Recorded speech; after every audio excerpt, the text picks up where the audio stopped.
Alright, welcome to episode 5 of this friggin' turd. We're gonna start off today with actually cutting off one of these. This one. I got a little overzealous with these brackets, and the power steering pulley actually hits this one. So yeah, that's super cool. So I think what I'm gonna do is try and show you how to put this pulley back on. So, with your pulley kit that you rented, there's a part number.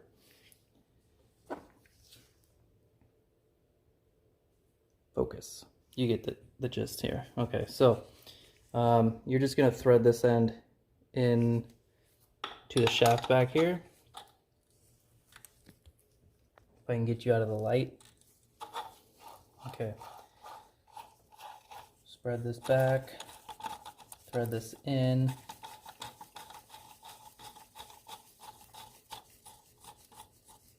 All right, so simply what you're gonna do is hold this one here and tighten this one until that pump is pretty tight up against the housing here. So that's it. Obviously I need both hands to do this. So, yeah, I'll bring you guys back when it's on. Bam! Alright, as you can see, I lost track of time and got a little busy. So, power steering pulley is on. Belt on. I cut, this chunk out of here and that extra bar. Obviously, I heat wrapped this guy, heat wrap that guy, and bam, check it out, my wastegate tube. Took that to work today, cut the hole in there. I actually ended up buying a 1.5 inch, this is a 38 mil wastegate, by the way, so it equals out to 1.5 inch. 1.5 inch J pipe. So I just cut the little curve and the straight out of it, and yeah, that worked out pretty good. Here's a wastegate. So I think it'll be something like that. And then right out the hood.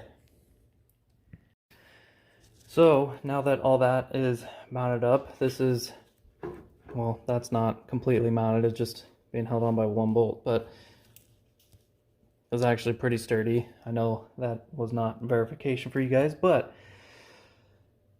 moving on. So the fittings,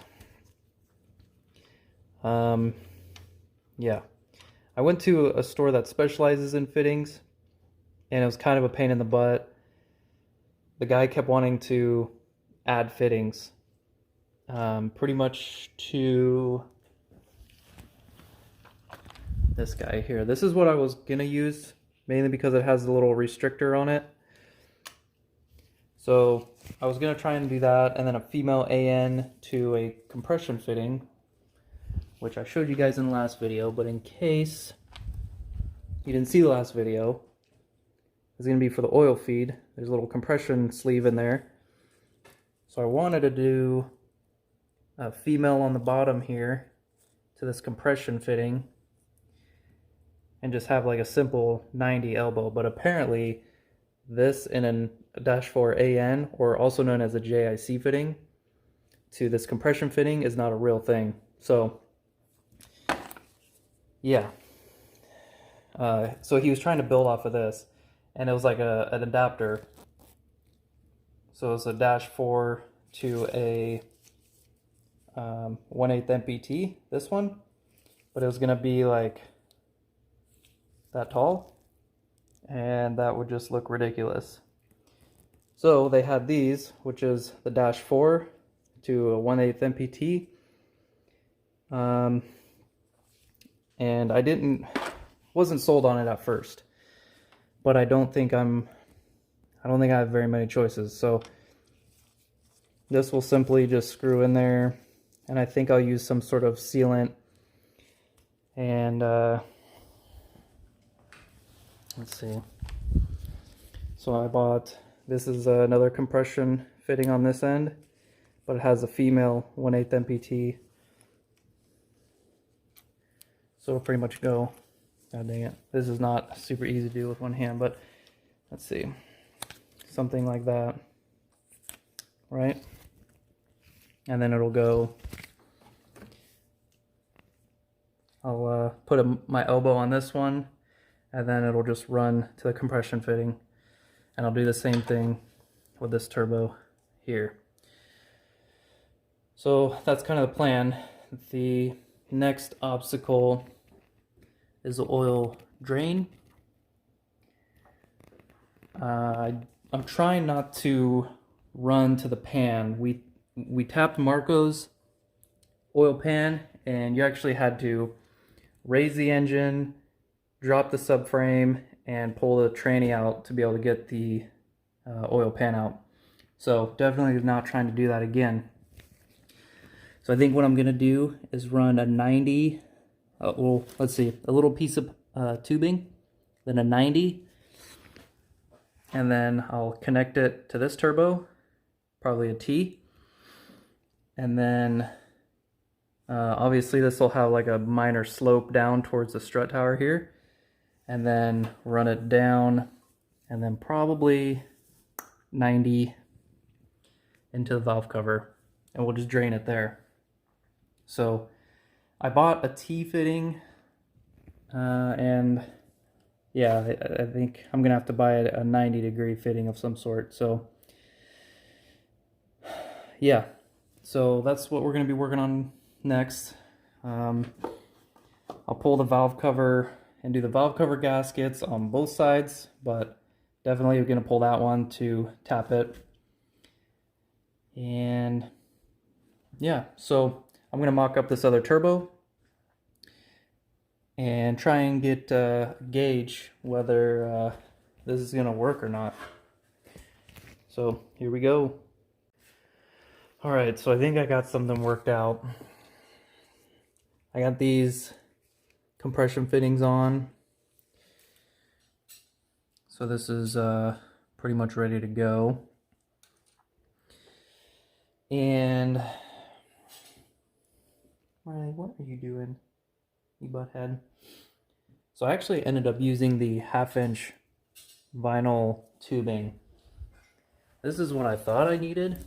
This is what I bought the second time. This is 3/4 inch, and it was actually too big. So it was too big for the drain fitting, and then it was too big for that T. So I used this 1/2-inch and heated up with the heat gun, and it slipped over, and it's actually pretty tight. So yeah, there's that side. And I got this side, which I put this little bracket right here, zip tied it so it kind of stays away from all this heat stuff, which is kind of hard to show you guys, but yeah, you got like, I don't know, 1/2 inch of clearance between this V-band clamp and this, so I don't know how that's gonna go. And then this down here, pretty sure I gotta pull this a little tighter, so that's gonna start getting close down there, which I think I might heat wrap this, so that might be okay. Maybe I'll wrap some heat wrap around this one, but I thought I bought enough tubing, but I bought 2 feet, and I used pretty much like, oops, wow, I just put my elbow through the fender. I don't know, maybe 10-inch here and like 14-inch on the other side or something like that. So now I just need to get a little section for right there. So I have a feeling there's going to be some trial and error with that drain, but yeah, it's working out. So dude, what do you guys think? This thing's going to be pretty sick. Man, I just hope those turbos work. My main concern is that they're too big. I really hope not. But, yeah, so I need to get some more of that tubing for that right there. So since I don't have any, I think I'll start with the wastegate. Pull this thing apart, and it has a bunch of spring options. That's why I purchased this one. It's a Musa brand. You can get it to like 4, 6, 8, 10, 12 pounds, I believe. I use this in my 4Runner, and we use this one in Marco's Turbo Mustang. So I'm pretty happy with it. No complaints. Yeah. So what I'm gonna try and do is put some Amazon links to these parts, like the wastegate, the turbos. I bought those on Amazon. They're cheap. Maybe I'll link some of the fittings. If you guys are interested in this stuff, if you guys want to try this stuff out yourself, hit the Amazon link and it'll take you right to it. So yeah, so let's just let's get this thing apart. All right, so the wastegate. It doesn't tell you what is in here, or I should say also, it doesn't tell you what springs you get with it. So what I suggest is just opening this and kind of playing with spring suggestions, but I have done this twice now. So I'm gonna open this thing up and swap what I feel like I remember is the 4-pound setting. So let's get to it. All right, so this does have a lot of spring pressure in it. There's still these two bolts in here, but you can see it's coming apart. So you're gonna wanna make sure you put a lot of pressure downward while you take these out, and open it very carefully so nothing shoots out, because you do not want to lose something behind the washer and dryer or wherever. So one.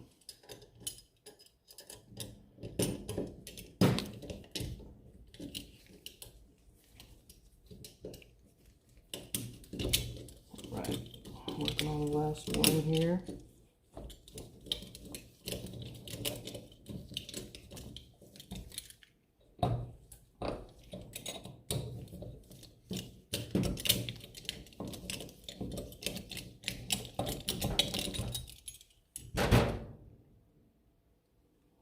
There we go.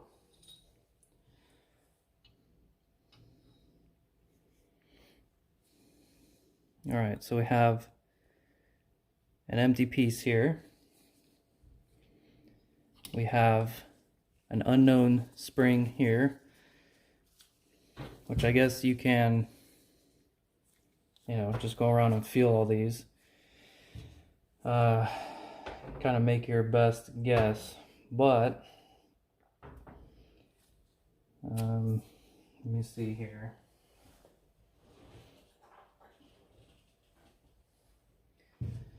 So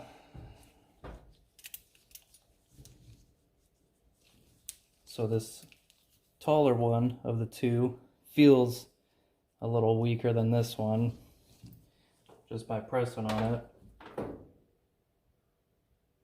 I don't know if that actually means anything,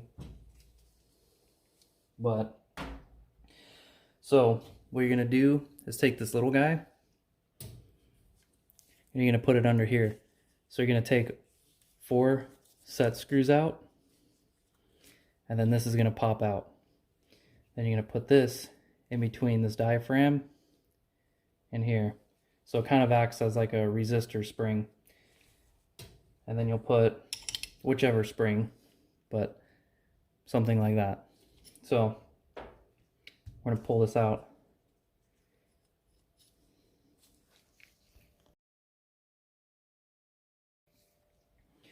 All right, so as you can see, I pulled all 4 of these little set screws out. And let's see, what did I use? Like I think that's a 5/64. Tiny guy.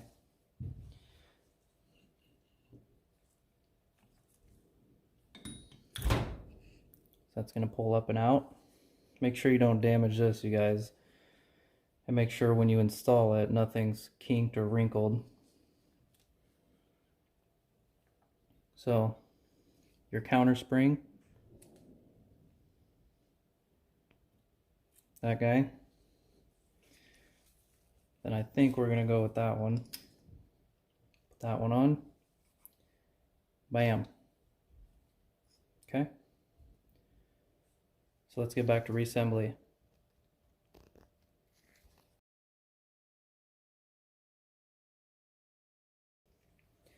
All right.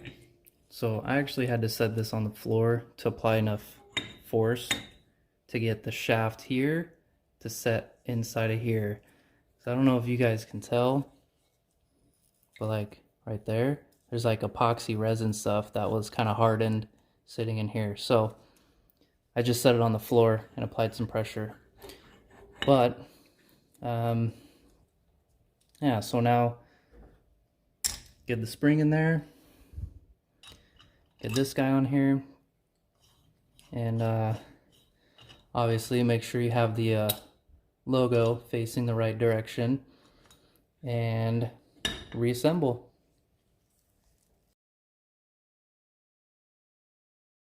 All right, now that we have our wastegate assembled, it does come with some bolts, gaskets, nuts, firing ring. One thing I ran into with my 4Runner that I highly encourage you guys checking is with these banjos.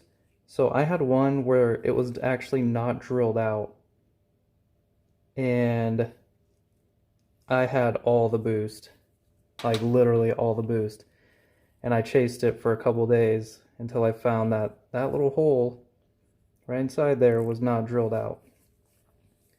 So make sure everything's drilled out, clean, whatnot. Yeah, so for those of you not sure what the firing ring is, you can see this has a recess here. Just pop that in there. Okay, it's gonna have a little lip. When you tighten this down, this will kind of press the valve in and create a seal between the valve and the body of the wastegate. So nothing too complicated or crazy. This wastegate does give you 2 gaskets for here and here. They're garbage. I don't recommend using them. I would get like a MLS gasket, but for the time being, I think I'll use the garbage gaskets until they blow out. So now we can just install on the car. Well, I take that back. There's it. Fittings. Drop one of your boost tees. So you're gonna put, if you're just running wastegate pressure, just run the one on the side and a vacuum line here. You don't have to do anything with this. You can leave it open. That's just for like boost controller or whatnot. So yeah, chuck one up there and should be set. Okay, one more thing about this kit, and I've screwed this up pretty much every time. Well, I don't know about screwed it up, but realized I had an option. I don't know if you can tell, but this side's threaded. The other flange is not. It's optional. So you can either run a bolt into this flange or run a nut and bolt into this flange. So yeah, be aware of that. With that being said, you guys, I'm gonna call it a night. Appreciate you guys watching. Stay tuned for the next episode.